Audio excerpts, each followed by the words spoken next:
हमें ये कहा जाता है कि तुम अच्छा पढ़ो, तुम्हें अच्छी नौकरी मिलेगी। लेकिन हम देखते हैं कि महीने के आखिर में हमारे पैसे खत्म हुए होते हैं और वो नौकरी और तालीम हमारे किसी काम भी नहीं आती। क्या हो अगर मैं आपको ये बताऊं कि आपने जो कुछ भी आज तक पैसे के बारे में सीखा है वो सारे का सारा गलत है। क्या हो अगर मैं आपको ये बताऊं कि आपके वालिदैन ये नहीं चाहते कि आप फाइनेंशियली फ्री हों। क्या हो कि अगर मैं आपको ये बताऊं कि सिस्टम नहीं चाहता कि आप इससे निकल के अपना धंधा शुरू करो, वो ये चाहता है कि आप हमेशा से इस सिस्टम के गुलाम रहो। आज की ये सारी चीज़ें हम लोग अपनी इस वीडियो में एक्सपोज करेंगे। मैं एक किताब का रिव्यू करूंगा, मशहूर ज़माना किताब है रिच डैड पुअर डैड। ये सिर्फ एक किताब नहीं है बल्कि ये एक माइंडसेट शिफ्ट है। So I am going to shift your mind today. इस किताब में ऑथर के दो बाप हैं। एक उसका अपना बायोलॉजिकल फादर जिसके पास बहुत से डिग्रीज हैं और बहुत एजुकेटेड है, लेकिन वो फाइनेंशियली स्ट्रगलिंग है। और दूसरी तरफ उसके बेस्ट फ्रेंड माइक का बाप है जो कि अमीर बाप है। उसके पास एवरेज ही तलीम है, वो इतना को पढ़ा लिखा नहीं है, but when it comes to finance he is very successful. और ये चीज़ हमें हमारे पहले पॉइंट की तरफ लेके जाती है, वाइल्ड एंड फाइनेंशियल एजुकेशन। एक वो शख्स जिसने मास्टर्स किया हुआ है और एक वो शख्स जिसने फ्रॉम द ग्राउंड अप अपने बिजनेस को बिल्ड किया है। अब इन दोनों को मैं 5-5 करोड़ रुपए देता हूं और इनको बोलता हूं कि आपने 5 करोड़ को 8 करोड़ में बदलना है प्रॉफिट से। आपको क्या लगता है कि किसके लिए ये काम करना आसान होगा, उस बिजनेस वाले बंदे के लिए या फिर उस मास्टर वाले बंदे के लिए? ऑब्वियसली उस बिजनेस वाले बंदे के लिए। क्यों? क्योंकि उसको बिजनेस की सारी इन्स एंड आउट्स का पता है। उसको पता है कि मैंने लोगों को साथ लेके कैसे चलना है। उसको पता है कि मैंने अपनी लीडरशिप स्किल्स को कैसे इन्हांस करना है। उसको पता है कि मैंने किस चीज़ में इन्वेस्ट करना है, क्योंकि उसके पास फाइनेंशियल एजुकेशन है। उस मास्टर्स वाले बंदे के पास ये चीज़ें नहीं है। ऑथर जो है ना वो परेशान होता है कि यार जो मेरा अपना बायोलॉजिकल फादर है वो इतना पढ़ा लिखा है लेकिन फिर भी वो फाइनेंशियली स्ट्रगलिंग है। ऑन द अदर हैंड जो माइक का बाप है, जो अमीर बाप है, वो देखता है कि यार उतना पढ़ा लिखा भी नहीं है लेकिन वो फिर भी अमीर है। ऐसा क्यों है? क्या क्या वजह है? वजह है फाइनेंशियल एजुकेशन।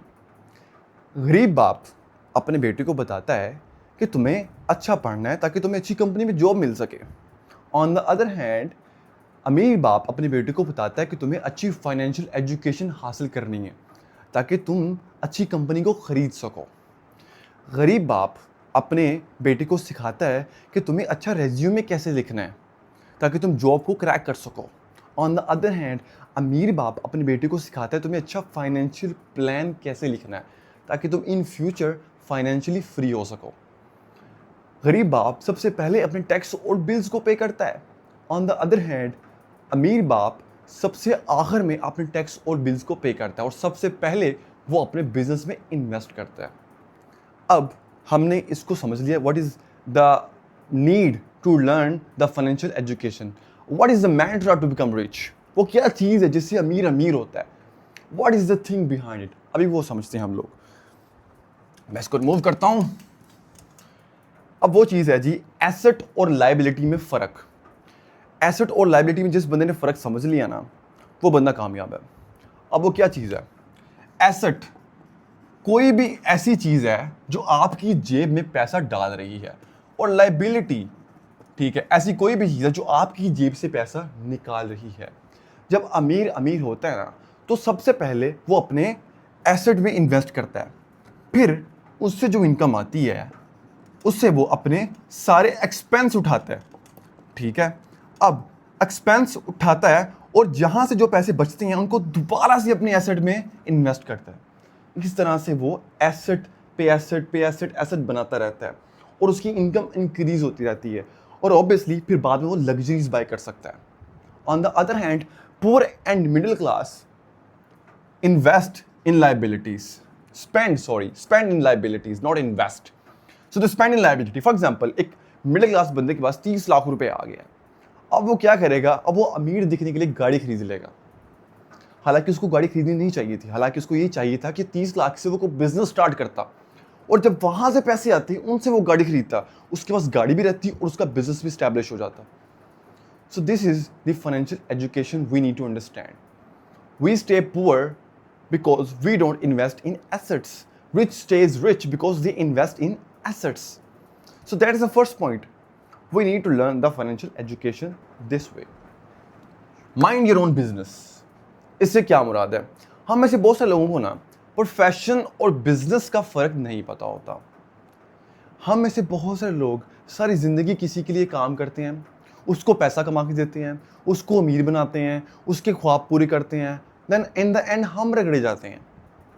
हम गवर्नमेंट के टैक्स पे करते हैं, उसके लिए काम करते हैं, कंपनी के लिए काम करते हैं.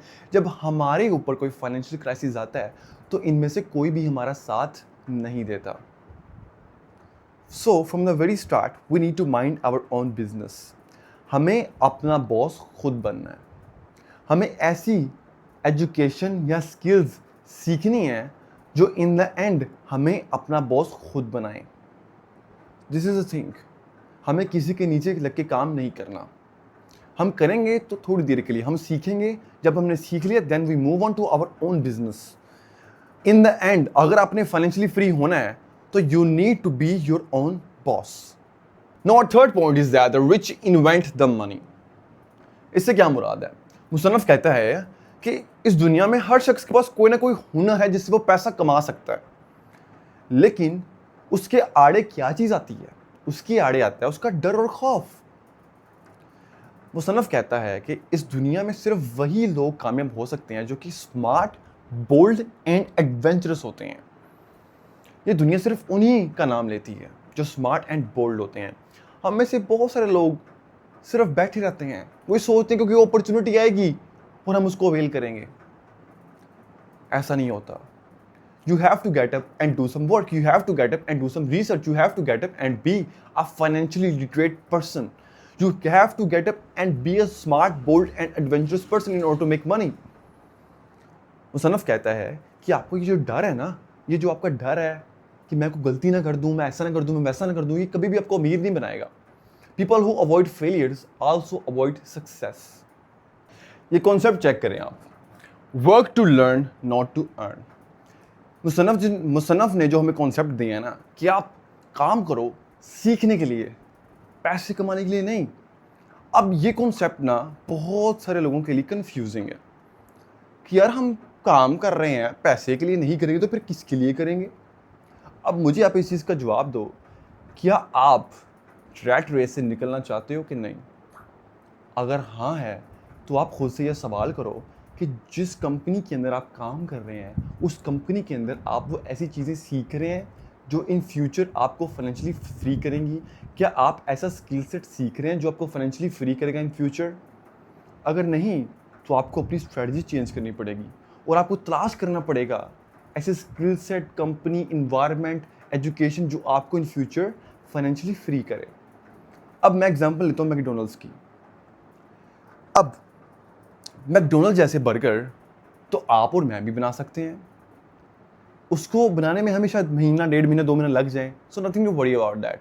बर्गर बनाना मुश्किल काम नहीं है. लेकिन ऑल ओवर द वर्ल्ड उनकी फ्रेंचाइज है, उनकी बिजनेस प्रॉब्लम्स हैं, उनकी मार्केटिंग स्ट्रैटेजी है, उनकी सेल्स है. ये सब चीज़ें जब हम उस बिज़नेस के अंदर जाके सीखते हैं ना तो हमें पता चलता है कि यार ये चीज़ें तो बड़ी काम की हैं. कल को जब मैं अपना बिज़नेस शुरू करूँगा तो मैं उसके अंदर भी ये चीज़ें इंप्लीमेंट करूँगा. सो आपने उस बिज़नेस के अंदर रहते हुए वो चीज़ें सीखी हैं जो इन फ्यूचर आपको फाइनेंशियली फ्री करेंगी. सो दैट इज़ द पॉइंट. आप सीखो, काम करो सीखने के लिए, पैसे के लिए नहीं. पैसा तो आएगा लेकिन उसके साथ आप सीखो भी वो चीज़. So that is the point. जो तलीमी निज़ाम है ना वो आपको रिवॉर्ड करता है कि अगर आपको चंद चीज़ों के बारे में बड़ी अच्छी नॉलेज है तो. लेकिन मसला ये है कि अब फिर आप उन चंद चीज़ों के अंदर ही रह के काम कर सकते हैं. लेकिन जब बात आती है बिज़नेस की तो उसके अंदर ये होता है कि आपको बिज़नेस के सारे एस्पेक्ट्स के बारे में पता होना चाहिए. आपको पता होना चाहिए कि सेल्स कैसे होती है, मार्केटिंग कैसे होती है, इनकी प्रॉब्लम्स की सॉल्यूशंस कैसे होती हैं, मैंने लोगों को साथ लेके कैसे चलना है, लीडरशिप स्किल्स क्या होती हैं, मैंने अपनी नेगोशिएशन कैसे करनी है, मैंने अपनी सेल्स स्ट्रैटेजी को चेंज कैसे करना है, मैंने अपनी फाइनेंशियल प्लानिंग को कैसे रखना है, मैंने कितना बैलेंस रखना है. You know all these things. आपको जब इन सब चीज़ों के बारे में नॉलेज होती है ना then you become the real business person. अभी लास्ट पॉइंट है, इसका कोई नाम तो नहीं है बट इट्स जनरल थिंग। एक अमीर आदमी में और गरीब आदमी में जो चीज़ फ़र्क करती है वो क्या है कि ये दोनों डर का सामना कैसे करते हैं। अमीर आदमी को पता है कि उसकी सारी की सारी इन्वेस्टमेंट्स का रिटर्न नहीं आएगा, कभी कभी उसके सारे के सारे पैसे ज़ाया हो जाएंगे, डूब जाएंगे, but he stage bold about it. वो कहता है कोई नहीं, अगली बारी सही, अगली दफ़ा सही, अगली बारी सही पाई। So he says that. On the other hand गरीब आदमी इन्वेस्टमेंट करता ही नहीं है क्योंकि वो डरता है कहीं उसका पैसा डूब ही ना जाए। अमीर आदमी जब कोई गलती करता है तो वो उससे सीख लेता है। ऑन द अदर हैंड गरीब आदमी कुछ सीखता ही नहीं है क्योंकि वो कोई इन्वेस्टमेंट, कोई गलती, कोई बड़ा स्टेप लेता ही नहीं। They are afraid to make investments so that they don't lose, but the thing is that they don't gain either. Author कहता है कि the single most important asset we have is our mind. A trained mind can make enormous wealth. अभी कुछ quotes हैं जो मैंने लिखी हुई, जो मुझे अच्छी लगी, वो आपको मैं पढ़ के सुनाता हूँ। In the world of money, the best in the world of money, the business of business is the best business of all. The world is full of talented poor people. There is gold everywhere and most people are not trained to see it. I have never met a rich person who has never lost money, but I have met a lot of poor people who have never lost a dime. The most life-destroying world of all is tomorrow. The most life-destroying world is सबसे ज़्यादा ख़तरनाक लफ्ज़ जो है ना वो ये है कि मैं कल कर लूँगा। सो यहाँ पे हमारी इस किताब का रिव्यू एंड होता है। आई होप कि आपको इस रिव्यू की समझ आई होगी, और मेरा ये फर्स्ट रिव्यू है तो आई डोंट प्रिटेंड कि मैंने परफेक्टली एक्सप्लेन किया होगा जो कुछ मैं कहना चाह रहा था। I know I made a lot of mistakes but with time I am going to get better at it. So yeah stay tuned. अगर आपको वीडियो अच्छी लगी है तो चैनल को सब्सक्राइब कीजिएगा, लाइक कीजिएगा और दोस्तों के साथ शेयर कीजिएगा। Thank you so much. Stay tuned.